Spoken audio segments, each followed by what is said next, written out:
बिस्मिल्लाहिर्रहमानिर्रहीम। अस्सलाम वालेकुम Pakistan.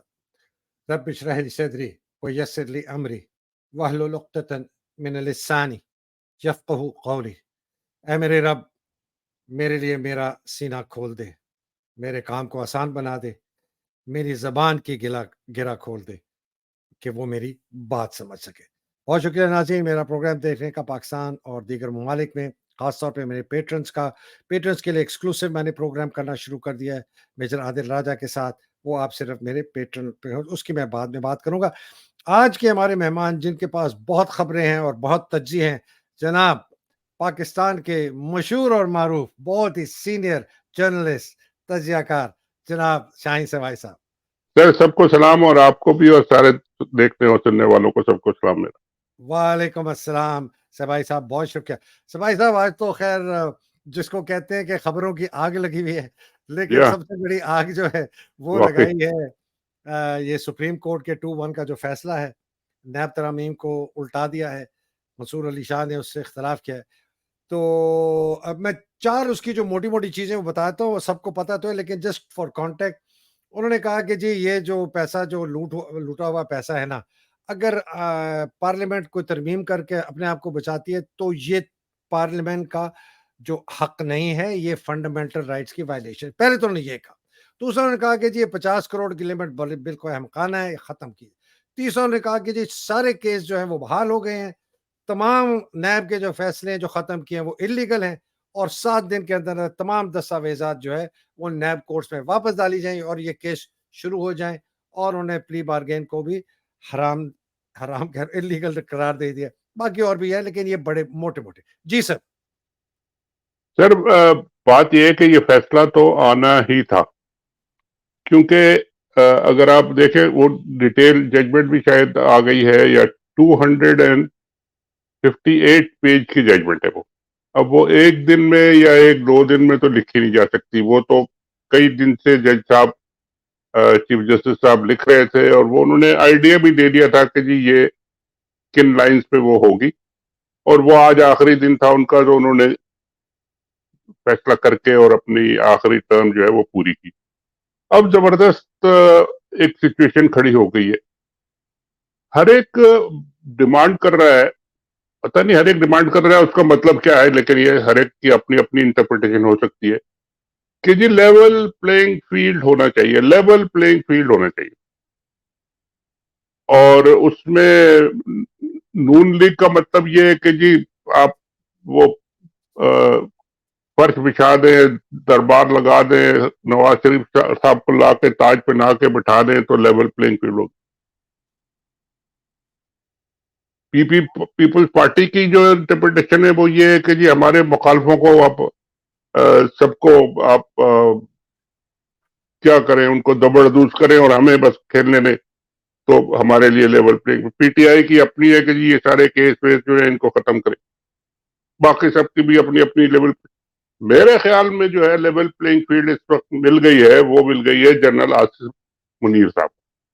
Very interesting, very interesting. क्योंकि अब वो जो ये मुहिम लेके और डंडा उठा के जो निकले हैं बाहर करप्शन के खिलाफ और एहतसाब के खिलाफ, और चोरों को पकड़ो और करप्शन को खत्म करो और डॉलर को ठीक करो और इकोनॉमी को ठीक करो, और यानी जो दुनिया भर के काम होते हैं, ज़राअत को ठीक करो तो मिनरल्स को ठीक करो, सब उन्होंने करने का जो उठाया है बेड़ा, उनको चाहिए थे इस तरह का एक डिसीजन जिसमें वो सबको लेवल कर सके, बराबर कर दें हर एक को। और अब ये सिचुएशन आ गई है। अब इलेक्शन का तो उन्होंने कहा हुआ है कि जो इलेक्शन होगा तो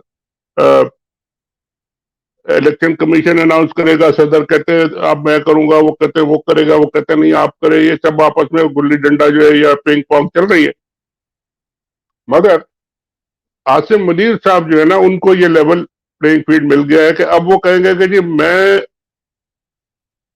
हर एक को बराबर से ट्रीट करूंगा। अब नवाज शरीफ के केस भी खुल गए, जरदारी के केस भी खुल गए, 6 वजीर आजम पुराने जो थे उनके केस भी खुल गए, और सब हैरान परेशान है कि जी ये इलेक्शन होने जा रहा था तो ये क्या हो गया। और सर अभी वो मैं खबर में सुन रहा था कि जी नवाज शरीफ साहब ने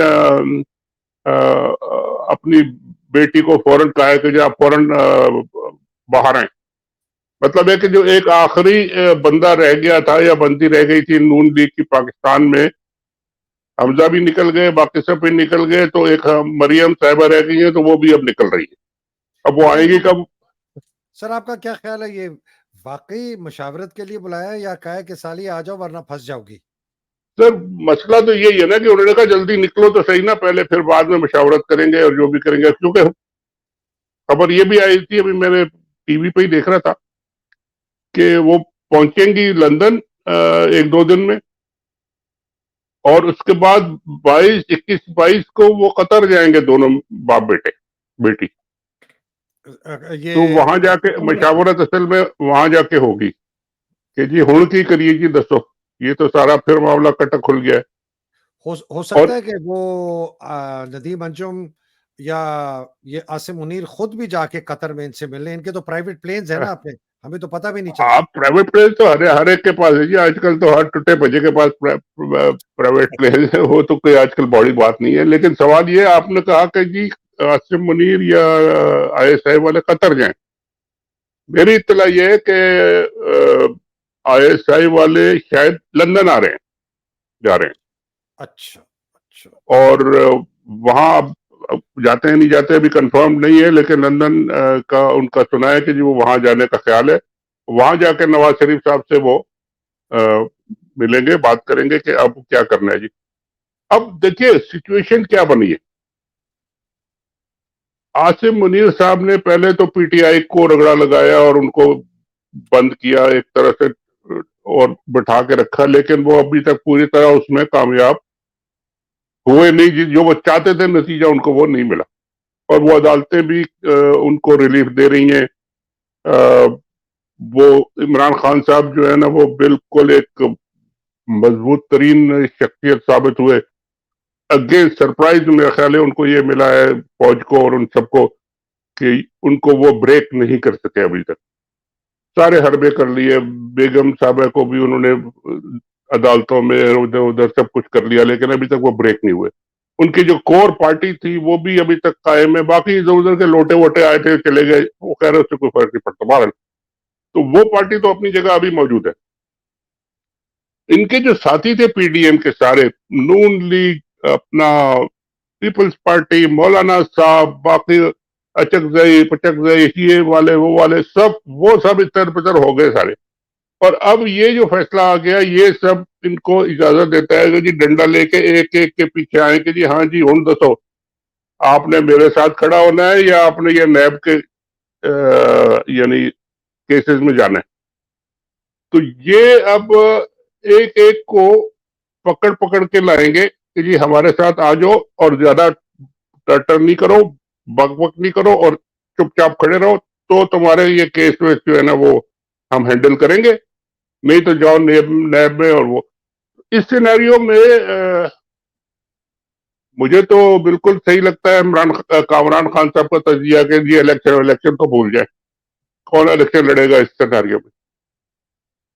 और अब इस ये एक नई पूरी पंडोरा बॉक्स तो सूरत हाल ही, यानी सारी प्लेट या ये स्लेट। सर, ये कामरान साहब का ट्वीट है। या इलेक्शन गैर मुय्यना मुद्दत के लिए पोस्टपोन होने का इम्कान है, इससे पाकिस्तान में भौचाल आ चुका है। हाँ थोड़ी देर हाँ हाँ पहले सुप्रीम कोर्ट ने एक मेगा करप्शन केस को रिस्टोर कर दिया है शरीफों, जरदारियों और गिलानियों के खिलाफ, और सारी अमेंडमेंट जो ये लाए थे नैब की उसको कलअदम कर दिया है। उसकी वजह से बहुत सारे केस जो हैं वो विड्रॉ हो गए हैं। अरबों खरबों रुपए के 2027 केस सर विड्रॉ होके अब रिस्टोर हो गए हैं कि उनके खिलाफ कार्रवाई की जाए। ये कहते हैं जी कामरान साहब। सर, ये तो कहते हैं, लेकिन इसका एक और भी तो जवाब देना चाहिए ना। इस दौरान में जब ये अमेंडमेंट्स आई थी और ये NRO, कहते हैं आप NRO हो गया था, पास हो गया था असेंबली से, तो केसेस वापस हो गए। तो कई रिपोर्ट ये है कि जी करोड़ों अरबों रुपए जो नैब के पास लोगों ने जमा कराए थे, जो उन्होंने जो कहते हैं ना वो प्ली बार्गेन। प्ली बार्गेन करके जो करोड़ों जमा कराए थे, वो भी नैब ने उनको वापस दे दिए। अच्छा, उन्होंने प्ली बार्गेन को भी कल अदम कर दिया, पता नहीं वो पैसा वापस आता है कि अच्छा, नहीं। वो तो उस वक्त तो वो प्ली बार्गेन ही यानी वो हो गया था, तो उन्होंने नैब ने वापस, उन्होंने वापस लेने में ये लोग, मुझे याद है, या आप बिलीव करें, जरदारी पार्टी और ये पार्टी जब कोई इनको रिलीफ मिलता है ना, तो ये पहला काम करते हैं कि जी दौड़ के जाते हैं बैंक से और अपने पैसे और जो भी होता है निकालते हैं कि जी ये फिर दोबारा। एक मुझे किस्सा याद आ रहा है, पीपल्स पार्टी की एक लीडर है कराची में, शर्मिला फारूकी साहब। लीडर वीडर क्या है, मतलब वो उनकी बेटी थी, एक फारूकी साहब डॉक्टर थे। डॉक्टर फारूकी की सर, सलमान फारूकी की ये वो थी, क्या कहते हैं, भांजी नहीं, भतीजी है, भतीजी है। भतीजी। ये सलमान फारूकी के बड़ी, डॉक्टर उस्मान फारूकी जो पाकिस्तान स्टील के चेयरमैन बनाए स्टील गए के, थे, हाँ जी, वो इंतहाई स्टील में। करप्ट आदमी, और वो उनकी माँ भी बहुत करप्ट, और ये खातून खुद भी बहुत करप्ट। तो वो जब उस्मान फारूकी साहब पकड़े गए तो उनके 50 करोड़ रुपए नैब ने पकड़ के तो बंद कर लिए थे। और सर ये भी बताते चलें आप कि ये पैसे उनके सेफ्टी डिपॉजिट लॉकर से डॉलर और रुपयों में निकाले गए थे, और बहुत महंगे हीरो जवाहरात के हार और ज्वेलरी पड़ी थी वहां। वो एक दिन नहीं लगाया उन्होंने, जिस दिन उनको ये रिलीफ मिला है, जाके पहला काम उन्होंने किया कि वो सारे पैसे और हीरे जवाहरात लेके घर गए। यानी ये मिसाल ये थी कि जी ये छोड़ते नहीं। अब उन्होंने ये सारे जो प्ली बार्गेन के पैसे भी वापस ले दिए, अब इनसे दोबारा नैब लेगी पैसे, और किस किस से लेगी, और कौन उसको सुपरवाइज करेगा, किसका डंडा चलेगा, क्या होगा, ये तो एक नई कहानी शुरू हो गई है सर। और इस कहानी में सारे रगड़े जाएंगे। आपके जरदारी साहब, आप देखेंगे कि फौरन दुबई में बैठे होंगे, बिलावल साहब को भी वो ले जाएंगे, ये मरियम साहिबा तो चाह रही हैं। और इलेक्शन विलेक्शन को आप कामरान खान साहब बिल्कुल करते हैं कि जी भूल जाए। अब ये लेवल प्लेइंग फील्ड जो मिला है अपने हाफिज आसिम मुनीर साहब को, ये नहीं, मेरा इसको, तो सॉरी, मेरा तो ख्याल है इन्होंने लेवल प्लेइंग फील्ड नहीं की, इन्होंने एक नई फील्ड बना ली है। वो लेवल ही कर दिया ना। लेवल करने का मतलब ये होता है कि हर एक चीज को गिरा दो, बराबर कर दो। ठीक है, ठीक जी। और इसको आप अगर जरा कनेक्ट करें उससे, कि आपने सुना होगा थोड़े दिन पहले खबरें आई थी कि जी दो सीनियर हजरात सदर पाकिस्तान से खामोशी से मिलने गए थे, जी और उनसे उनसे मिलके आए थे, और फिर उनसे मिलने के बाद वो शायद सुप्रीम कोर्ट भी गए थे, वहां जाके चीफ जस्टिस साहब से भी शायद मिले थे। और ये उन दिनों की बात है जब ये फैसला जो था ये उन्होंने कर लिया था कि जी हमने ये ओवरटर्न करना है, और लिखना शुरू कर दिया था। तो वहां पे जाके ये उसकी वो ओके भी दे के आ गए कि जी हाँ बिल्कुल ठीक है, आप ये करें और ये आप अनाउंस कर दें उस वक्त, मतलब है कि। और अच्छा, कि ये आसिम मुनीर ने सबको धोखा दिया। जी ये उन्होंने कोर्ट को अपना आशीर्वाद दे दिया था कि जी आप ये फैसला कर दें, तो क्योंकि उससे फिर आसिम मुनीर साहब के हाथ में जो डंडा आता है ना, वो फिर हर एक के ऊपर चलेगा। अब और तो ये मैं कानूनी डंडा आ गया, सुप्रीम कोर्ट का फैसला है। बिल आ गया, और मैं देखे हर शुरू से कह रहा था कि जी ये एक पार्टी को मार रहे हैं, दूसरे हंस रहे हैं। जब ये दूसरे को मारेंगे तो तीसरे हंसेंगे, जब तीसरे को मारेंगे तो कोई न हंसने वाला होगा ना रोने वाला होगा, कोई भी नहीं होगा। और वही हो रहा है, ये एक एक को करके मार रहे हैं। और ये पॉलिटिकल लीडर जो है ना, इनको समझ नहीं आती, ये फौजियों ने अपना ऐसा सिस्टम बना लिया है, और अब तो उनके हाथ पे ये खेलते हैं, तो अब खेलेंगे तो भुगतेंगे फिर। अब ये अब उनका किस्मत ही है, क्या करे। और मुझे नहीं लगता कि नवाज शरीफ साहब के वापस आने का कोई अब बात भी करेगा। वो तो अब देखना ये है कि वो इस फैसले को और फौज के खिलाफ क्या लाइन देते हैं, क्या सॉफ्ट लाइन देते हैं, क्या हार्ड लाइन देते हैं, क्या कहते हैं, क्या उनके जो कतर में जो बैठे हैं अमीर, वो वजीर जो है वो क्या कहते हैं, वो बाकी लोग क्या कहते हैं। और अब ये सारी कहानी जो है ना, एक बिल्कुल नए सिरे से दोबारा शुरू हो रही है। शाहिद अब साहब ये इसका बताए कि इससे जुड़ी भी एक बात है कि आसिम मुनीर को सबको पता है गैर कानूनी गैर आईनी चीफ है, 9 अक्टूबर को रिटायर होना था। इसको बनाया गया आर्मी चीफ खास तौर पे नवाज शरीफ की इंसिस्टेंस पे। हमें यह भी पता है कि जो 26 या 27 को जो समरी गई थी डिफेंस मिनिस्ट्री, उसमें इसका नाम नहीं दिया था बाजवा ने। जी नहीं था बाजवे जी। ने नाम दिया था, आर्मी चीफ था साहिर शमशाद, और जो चेयरमैन जॉइंट थे वो अजहर था। फिर आपने वो सुना होगा कि ख्वाजा आसिफ ने कहा हमें तो जी मिली नहीं है, जी हालांकि जी वो मिल चुकी थी, अब हम इंतजार कर रहे हैं। फिर वो चेंज होके गई, फिर इसका नाम डाला गया। इसलिए कि इसने कोई बहुत ज़बरदस्त कमिटमेंट्स दी थी नवाज़ शरीफ को, जिस तरह बाजवे ने दी थी नवाज़ शरीफ को अपने ससुर के तहत बरी इमाम में जी, जी। अपना कसम खाई थी। तो अगर इसने इतनी ज़बरदस्त बातें की हैं और उसको कमिटमेंट्स दिए हैं, सब कुछ किया, सुना है, कोई वीडियो भी बनाई है, जो मरियम के पास भी है, फलाने, तो ये उनके खिलाफ मूव करेगा इस सारे सिनेरियो के सर तहत? ये पावर पॉलिटिक्स है सर, इसमें ना बाप बेटे का होता है, ना बेटा बाप का होता है, ना भाई भाई का होता है। ये तो पूरी तारीख इसी चीजों में भरी हुई है। छुरी लेके हर एक एक दूसरे के पीछे खड़ा होता है सर, अपनी समझ पावर, समझ अपनी पावर। अ, समझ समझ गए, ठीक वो है, आप ठीक। वो आपने यूट्यूब ब्रूटस वाला किस्सा तो सुना ही होगा जी, ना, जी, वो जी, यहाँ एत्तू ब्रूटस। टू ब्रूटस, तो वो यहाँ हर एक ही ब्रूटस है और हर एक ही सीजर है, वो सब आप लोग यही समझते हैं सर। तो वो ये कोई कमिटमेंट वमिटमेंट कोई पावर पॉलिटिक्स में कुछ नहीं होती है। और वो अगर आई भी और कोई वीडियो। जरदारी साहब ने तो खुल के प्रेस कॉन्फ्रेंस में कहा था सर कि ये क्या आप मुआहदे और ये चार्टर वार्टर की बात करते हैं, ये कोई कुरान और हदीस थोड़ी है। चले हो गई बात। हुँ, तो ये तो बड़ी आपने बात की और मैं यही सोच रहा था कि अब तो वो कहेगा, अगर कोई वीडियो आई, कहेंगे नहीं जी ये तो वो जाली है, ये तो वीडियो जाली आए है। जो भी है, वो वीडियो वीडियो का दौर गुजर गया, अब उससे कोई फर्क नहीं पड़ता। हर एक की वीडियो बना के फेंक रहा है मार्केट में, क्या फर्क पड़ रहा है सर। अच्छा सर, एक खबर इसी से जो जुड़ी हुई है ना इस केस के साथ, वो है कि काज़ी फ़ाइज़ ईसा, ये मुझे सुप्रीम कोर्ट से बहुत करीबी ज़राए ने बताया है कि उनका ख़्याल है कि काज़ी फ़ाइज़ ईसा फुल कोर्ट बनाएँगे और फुल कोर्ट में ये supreme court practice and procedures act, जिसके तहत इजाज़त हो सकेगी कि सुओ मोटो कैसे लिया जाएगा, कौन-सा जज होगा, और वो भी इजाज़त होगी कि अगर कोई वो सुओ मोटो लेते हैं या कोई पिटीशन लेते हैं, उसके खिलाफ रिव्यू पिटीशन फाइल की जाए, उसको भी एक्सेप्ट किया जाए।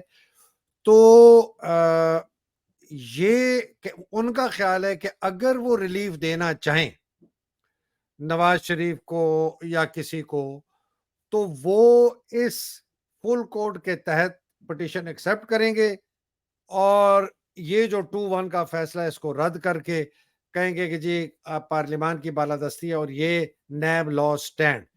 आपका ख्याल है इसमें कोई वो है, सच्चाई है ये जो मैंने बात सुनी है? देखिए इसमें ये तो आपने प्रोसीजर्स की बात की है कि जी ये प्रोसीजर है, उसको चैलेंज उसके होगी ये। तहत ये नैब हाँ का केस फिर जी, इसको कलअदम करा दें इस फैसले को। जी उसका प्रोसीजर यही है कि जी रिव्यू पिटीशन होगी, चीफ जस्टिस साहब जो है ना बेंच बनाएंगे, दो का बनाते हैं, चार का बनाते हैं, छह का फुल बेंच जो भी बनाए, ठीक, ठीक। और उसके बाद उसका फैसला आए। तो ये तो प्रोसीजर है और नॉर्मल है ये। मेरा ख्याल ये है सर कि ये पहला one of the first cases होगा नए चीफ जस्टिस साहब का। हुँ। ये भी होगा और एक वो प्रोसीजर जो सुप्रीम कोर्ट के जो रूल्स एंड प्रोसीजर्स वाला केस है वो भी होगा। दो इनमें से कोई सा भी पहले आ सकता है। ठीक। काजी फायज ईसद साहब अपने दौर का आगाज अपने माथे पे काला टीका लगा के नहीं करेंगे कि ये दोबारा इन चोरों को और डाकुओं को रिस्टोर कर दें। ओके। उनकी पूरी कोशिश ये होगी और होनी चाहिए कि ये एक दफा जब ये सुप्रीम कोर्ट ने स्ट्राइक डाउन कर दिया है तो ये दोबारा ना आए। क्योंकि अगर ये दोबारा रिवाइव हो गई ये सारी चीजें, तो ये फिर हमेशा के लिए काजी फायज ईसा साहब के माथे पे लगेगा जाके, सीधा ठक सर, करके। ये इन लोगों को कोई फ़र्क पड़ता है कि इनके माथे पे काला धब्बा आ रहा है? सर फर्क नहीं पड़ता, लेकिन बाजे लोग होते हैं जो सोचते हैं कि जी मुझे जाहिर है उन्हें पता है कि एक साल के बाद तो जाना है, और एक साल के बाद अगर लोग उनको देखेंगे कि यार ये वो जज है जिसने ये चोरों को बैठा दिया अब जैसा बाजवा साहब ने जो किया था, इन चोरों को लाके बैठा दिया था सबको, तो अब वो चले गए, तो अब बाजवा साहब सड़क पे बाहर निकल के जरा दिखाएं। यानी एक कुर्सी से उतरने के बाद भी एक डे आफ्टर भी तो एक आता है ना सर। शाहिद साहब, ये बड़ा अहम आपने पहलू उठाया और मैं ज़रा इस पे थोड़ा-सी आपसे और वज़ाहत चाहता हूँ। हमने देखा नवाज़ शरीफ चोर और चक्का बदमाश, बदनाम ज़माना, गालियाँ पड़ती हैं, बाहर भी नहीं निकल सकता बिल्कुल। लंदन में। आसिफ जरदारी चोर चक्का बदमाश कातिल, बहुत जलील ख्वार, गालियां देती हैं, कोई फर्क नहीं पड़ता, दांत निकाल के हंसता रहता है। मलिक रियाज को गालियां पड़ती हैं, राशि है, फलाना है, कोई फर्क नहीं पड़ता। मनशे को गालियां पड़ती हैं, आमिर फारूक को पड़ती हैं, पिछलों को पड़ी, आगे वाले आने अन पड़ी, बाजवे को पड़ी, आसिम मुनीर को रोज कुल 1 लाख या पता नहीं 10 करोड़ गालियां पड़ती हैं। इनके वो कहते हैं जूग नहीं रही थी। तो ये जरा मुझे इनकी सोच की वजाहत करें, इनको तो कोई फर्क नहीं पड़ता, इनको जो मर्जी कह दे। नहीं, ये जब तक बैठते हैं, कुर्सी पे बैठे होते हैं, तो इनको तो कोई फर्क नहीं पड़ता है, बिल्कुल ठीक है। लेकिन जब ये उतर जाते हैं ना, फिर इनको फर्क पड़ता है। फिर अब इनको अंदाजा हो रहा है ना, जो उतर गए लोग, जरा उनसे आप पूछें कि जी उनकी जिंदगी कैसी है। वो घर से बाहर कदम नहीं निकाल सकते। नवाज शरीफ वहां से बाहर नीचे उतर के जरा खड़े हो ना, कॉफी पिए ना, जाके हाइट पार्क में जरा वॉक करें, फिर देखें क्या होता है। तो वो उनको पता है कि जी हमने जो कुछ किया है उसका हमें लोगों को फेस करना पड़ेगा। और उनके अगेंस्ट अगर आप देखें तो एक इमरान खान है जो जेल में बैठे हैं, लोग सड़कों पर नारे लगा रहे हैं कि जी रिहा करो। और उनको तो ये एक सारे नेचर की भी बात है, एक ह्यूमन बीइंग की एक वो भी होती है, अपनी इज्जत भी होती है। अब एक बदतरीन आदमी भी हो, चोर डाकू कातिल भी हो, उसकी भी अपनी इज्जत होती है। चोरों के दरमियान भी एक कोई ना कोई एक वो होता है कि जी हमने एक दूसरे के खिलाफ हो सर ये कोई बहुत ही कोई नई किस्म के चोर हैं, जिनको कोई शर्म नहीं आती, मगर कोई खैर, हया। तो शर्म ना आए, लेकिन कब तक बैठेंगे सर? अब जितने पहले वाले आए थे, मुशर्रफ साहब का क्या असर हुआ सर? वो मुल्क पे दाखिल नहीं हो सके, भागते रहे, एक कोने में बैठे रहे जाके। फिर आखिर में उनकी इंतकाल हुआ तो उनको लाके उनके कब्र पर, किसी ने एक तस्वीर भेजी थी अभी, उस पे यानी एक ना एक फूल की पत्ती है, ना कोई एक नाम है, ना कोई एक बंदा है,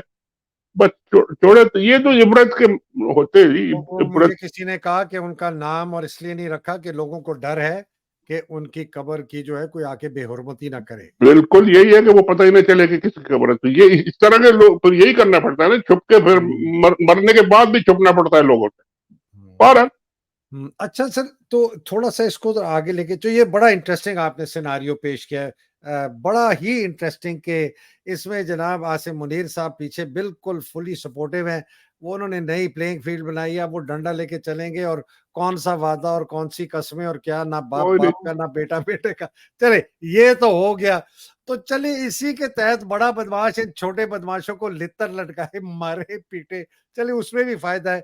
लेकिन ये बड़े बदमाश को कैसे ठीक करना है सर? बिकॉज़ पाकिस्तान का फ्यूचर ये नवाज शरीफ, जरदारी वगैरह की को खत्म करने से नहीं है। पाकिस्तान का फ्यूचर है कि ये जो देव फौज की शक्ल की ताकत जो फराहम करता है इसके आर्मी चीफ को, वो कैसे खत्म करेंगे।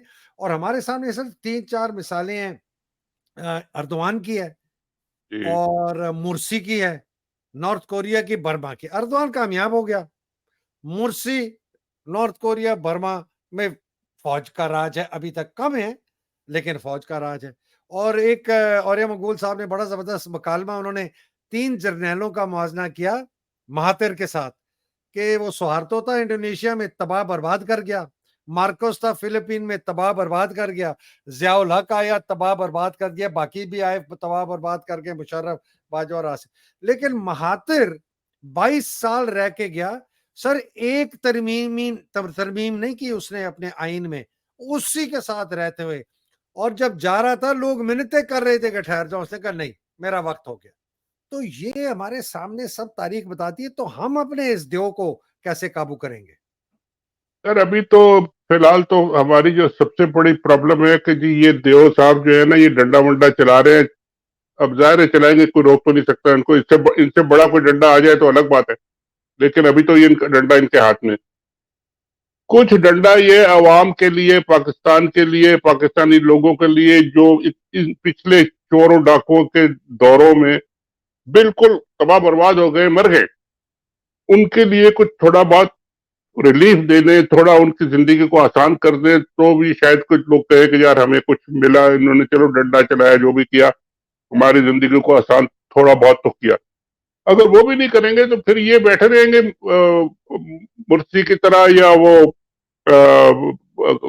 जो नॉर्थ कोरिया वाले जो बता रहे हैं, लोग इन्हें गालियां देते रहेंगे, सड़कों पे बाहर निकल नहीं सकेंगे, वर्दी पहन के बाहर नहीं आ सकेंगे।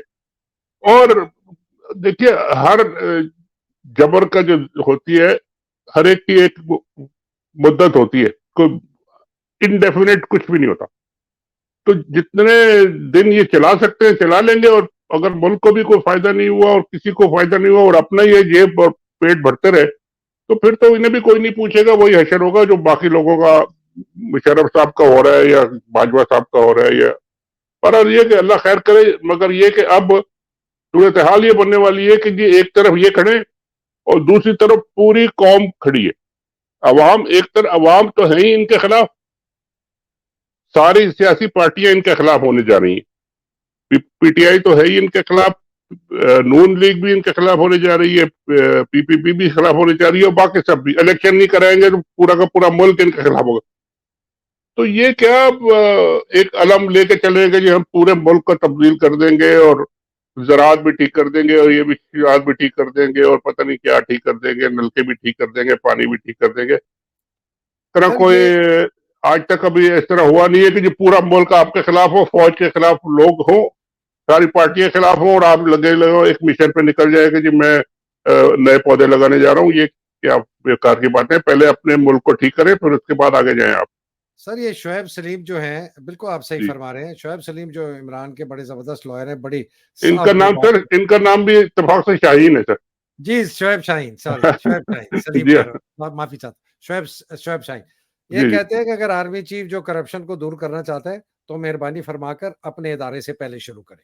जी, बिल्कुल वही मैं कह रहा हूँ कि जी आप अपने घर से शुरू करें। अगर आपने जो चैरिटी बिगिंस एट होम, अगर आपने कुछ करना है तो घर में शुरू करें, और फिर दूसरों को पकड़े। आप, कोई आपको रोकेगा नहीं। आप चोर को पकड़े ना सर, आप पॉलिटिकल विक्टिमाइजेशन उस बंदे को ना पकड़े जो आपसे कह रहे हैं कि जी आप ठीक काम करो, और ये ना करो जो नहीं करना चाहिए।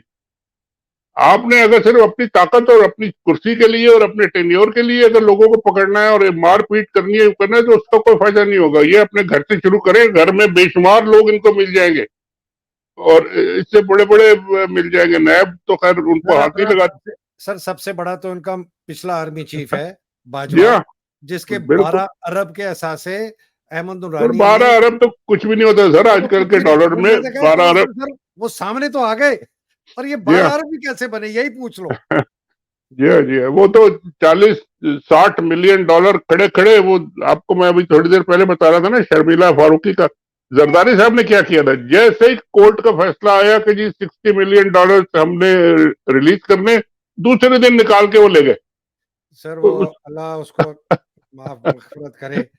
इतने अजीम बाप की इतनी गलीज औलाद और इतने अजीम भाई का भाई शमसुल हसन साहब, आप जानते होंगे, आपके जंग ग्रुप के थे अरे वो। वाजिद वाजिद भाई हमारे, वाजिद जी जी। वाजिद हाँ, शमसुल हसन साहब कायदे आजम के सेक्रेटरी के साहिबजादे, और जी उनके जी जानता हूँ। बहुत ही जबरदस्त खालिद शमसुल हसन जो नेशनल बैंक में थे, जी जी बहुत ही बिल्कुल।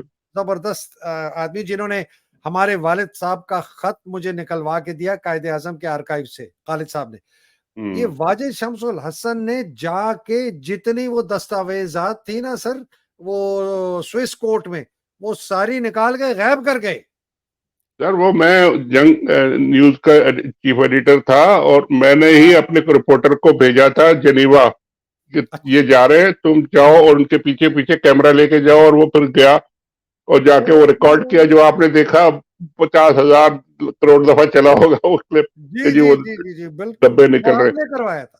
चलें जी जी माश जी जी, वो इत्तेफाक की बात है कि मैं ही उस वक्त उनके साथ था, और वो जब ये पता चला कि जी ये जेनीवा जा रहे हैं, तो फिर वो पूरी टीम हमारी गई उनके पीछे। है, मगर जनाब उन्होंने, हमारे दोस्त थे, कराची न्यूज, डेली न्यूज जो छोटा सा अखबार था इनका, जंग ग्रुप का, इवनिंगर था, उसके वो एडिटर थे। हमारे साथ रोज बैठक भी होती थी, उनके साथ ताल्लुकात भी थे। उनके बेटे की शादी थी, तो मैं भी गया था, यहाँ वॉशिंगटन से गया था। बेनजीर भी आई थी, शहबाज शरीफ भी आया था, उसमें पता नहीं कौन कौन आया था वरन उसमें।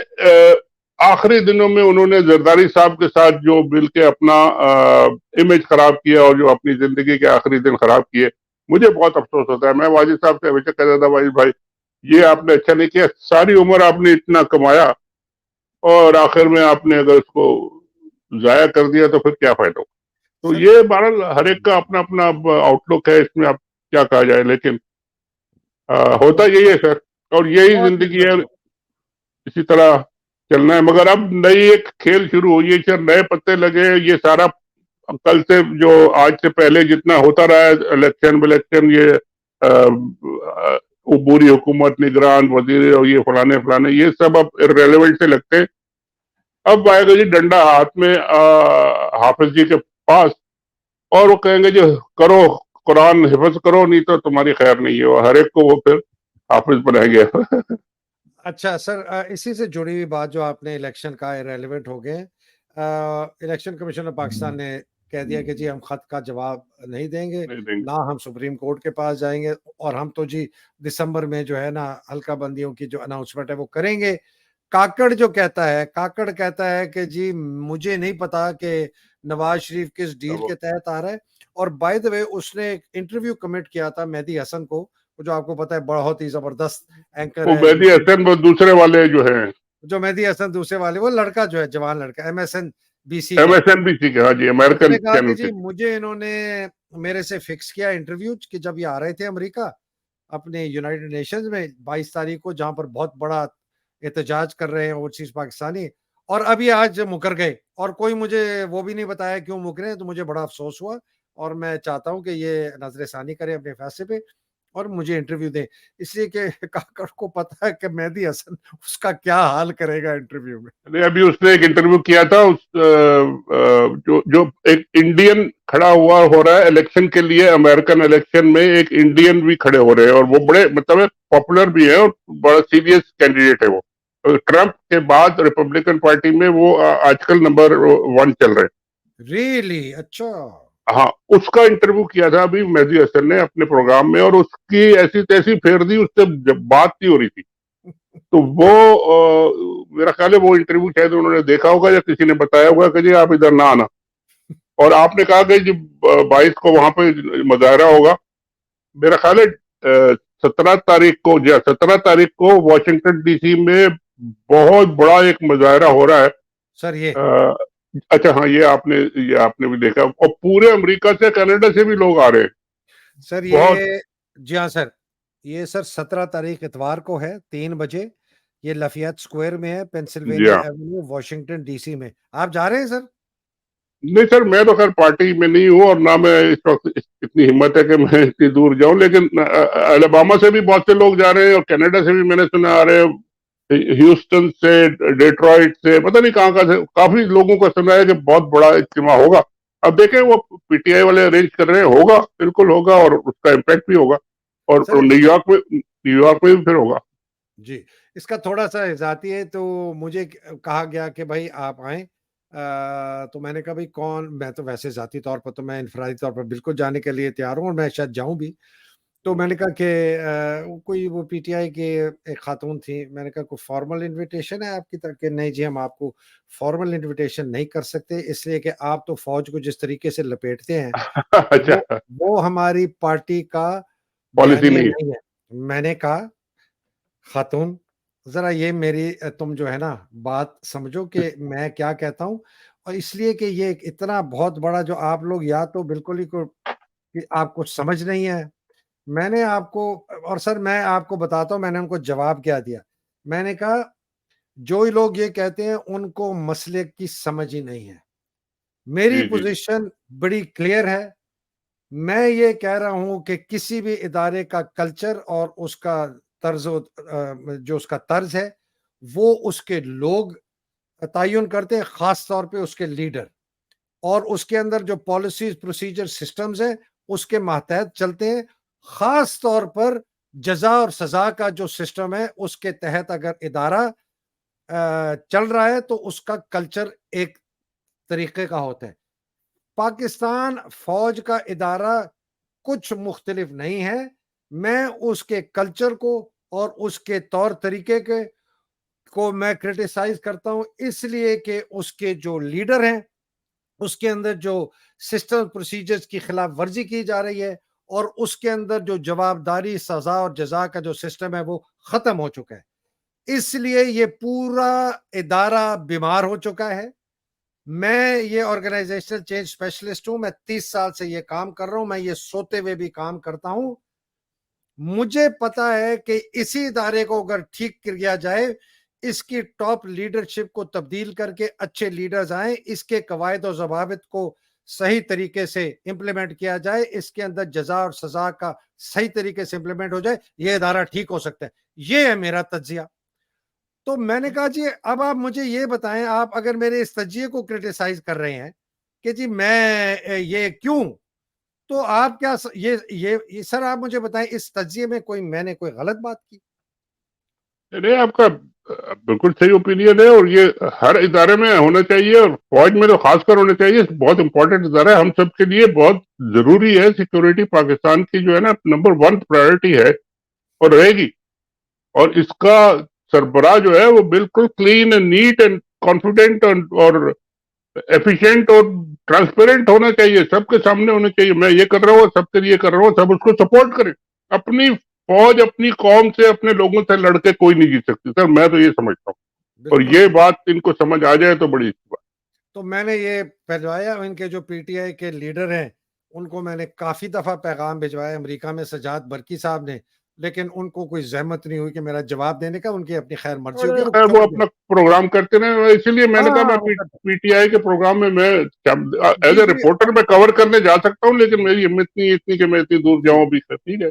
बिल्कुल बिल्कुल सही कह रहे हैं। और इसको आप सही फरमा रहे हैं। मैं तो पीटीआई का मेंबर भी नहीं हूं, मैं तो हर एक नहीं, को कहता हूं कि इमरान जो है एक बहुत अहम हिस्सा है पाकिस्तान को बचाने के बिल्कुल लिए, एक बिल्कुल free and fair democratic Pakistan की तरफ ले जाने के लिए। हदफ हमारा आजाद जमहूरी पाकिस्तान है, हदफ बिल्कुल हमारा ह्यूमन राइट्स की वाले, हदफ हमारा है कि सारे जो इदारे हैं वो आइन के तहत चले, हदफ हमारा है कि सारे इदारे रिफॉर्म हो अपने अपने।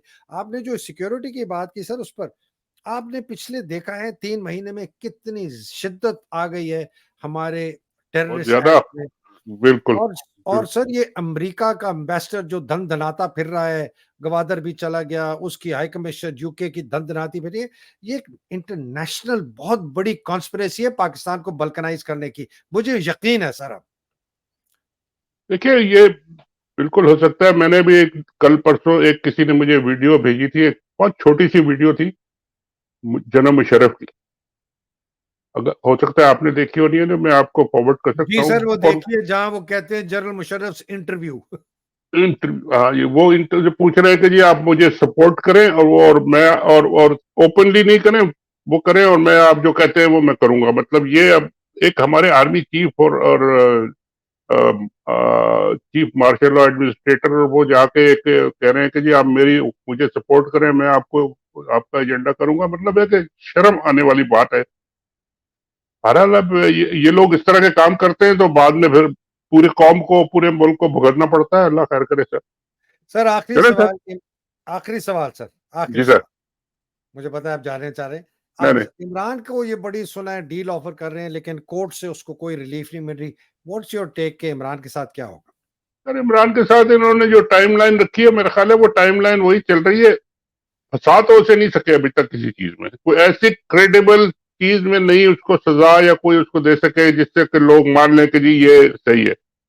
बाकी डीले मिले तो वो रोज ऑफर करते हैं, अगर वो लेने वाला होता डील तो वो ले चुका होता कब तक। मगर ऐसा नहीं है।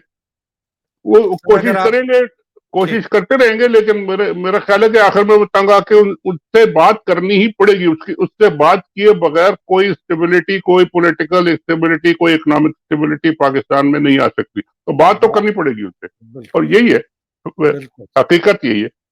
सर अगर आप जाना चाहते हैं तो आप चले जाएं। मैंने ये 1.25 मिनट 2 मिनट की ये ओथ की वीडियो चलानी है। लोग कहते हैं सर ये मैंने हमें, चलाया, मैं भी देखता हूँ सर, अच्छा बिल्कुल। अच्छा, ये अफवाज पाकिस्तान की जो है ना सर, कि इनको याद दिलाएं इन्होंने हलफ क्या लिया। सर ये सुनिए सर। और मैं सिद्ध के दिल से अल्लाह ताला को हाजिर व नाजिर जानकर हल्फ उठाता हूं कि मैं खुलूस नीयत से पाकिस्तान का हामी और वफादार रहूंगा और इस्लामी जमहूरिया पाकिस्तान के आईन की हिमायत करूंगा जो अवाम की ख्वाहिशात का मजहर है और ये कि मैं अपने आप को किसी भी किस्म की सियासी सरगर्मियों में शरीक नहीं करूंगा और ये कि मैं पाकिस्तान की बर्री फौज में रहकर पाकिस्तान की खिदमत ईमानदारी और वफादारी के साथ अंजाम दूंगा और ये कि मैं बर्री बहरी या फिजाई रास्ते से जहां भी जाने का हुक्म मिला जाऊंगा और ये कि मैं अपने मुतय्यन अफसरान के कानून के मुताबिक दिए गए तमाम अहकामात की तकमील अपनी जान को दरपेश खतरात से बेनियाज होकर करूंगा। अल्लाह मेरा हामी। जी सर आपने सुन लिया। अल्लाह इनको तौफीक दे सर, अल्लाह इनको तौफीक दे। बहुत बहुत शुक्रिया शाहिद साहब, बड़ी मेहरबानी। अल्लाह सुब्हान थैंक यू तआला सर। आपको हिफ्ज़-ओ-मान खुदा में हाफिज़। रखे, सबको खुदा हिफ्ज़-ओ-मान में रखे। खुदा हाफिज़। नाज़रीन, पाकिस्तान की हकीकी आज़ादी की जंग लड़ने वालों को अल्लाह सुब्हान तआला अपने हिफ्ज़-ओ-मान में रखे, इमरान खान को हिफ्ज़-ओ-मान में रखे।